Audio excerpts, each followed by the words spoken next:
একটা প্রশ্ন দিয়ে শুরু করি, যেটা এড়িয়ে যাওয়া যায় না। আপনি কি কখনো লক্ষ্য করেছেন, একই পরিস্থিতিতে একজন মানুষ ভেঙে পড়ে, আরেকজন মানুষ আরও শক্ত হয়? পার্থক্যটা কোথায় জানেন? পার্থক্যটা তার চিন্তাভাবনায়।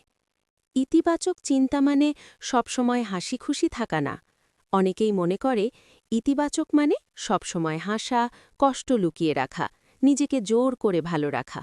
না, ইতিবাচক চিন্তা মানে বাস্তবতাকে মেনে নিয়ে নিজের ওপর ভরসা রাখা। ইতিবাচক চিন্তাভাবনা গড়ে তোলার বাস্তব উপায়: ১. নিজের সাথে কথা বলা শিখুন। আপনি প্রতিদিন নিজের সাথে কথা বলেন, কিন্তু প্রশ্ন হল, কি বলেন? আমি পারব না, আমি ব্যর্থ।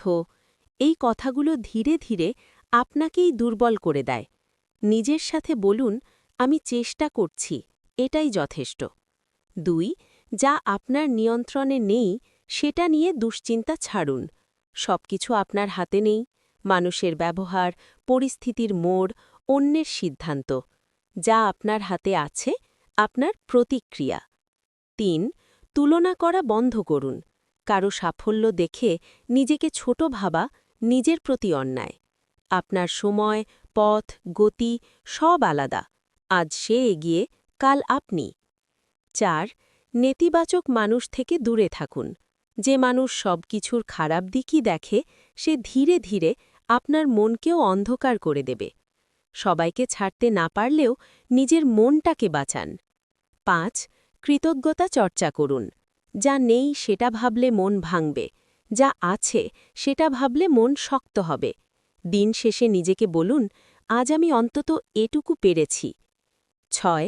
নিজেকে সময় দিন। সবাইকে সময় দেন, নিজেকে কবে দিয়েছেন? চুপচাপ বসে থাকা, হাঁটা, নিজের পছন্দের কিছু করা, এই ছোট বিষয়গুলোই মনকে সুস্থ রাখে। ৭. কষ্টকে অস্বীকার করবেন না। কাঁদতে ইচ্ছে হলে কাঁদুন, দুর্বল লাগলে স্বীকার করুন, কারণ কষ্ট চেপে রাখলে তা একদিন বিস্ফোরণ হয়। ইতিবাচক মানে কষ্ট না থাকা না, কষ্ট নিয়ে বেঁচে থাকার সাহস। একটা তিক্ত কিন্তু সত্য কথা: আপনাকে কেউ এসে ইতিবাচক বানিয়ে দেবে না। আপনাকেই প্রতিদিন নিজেকে বাঁচাতে হবে।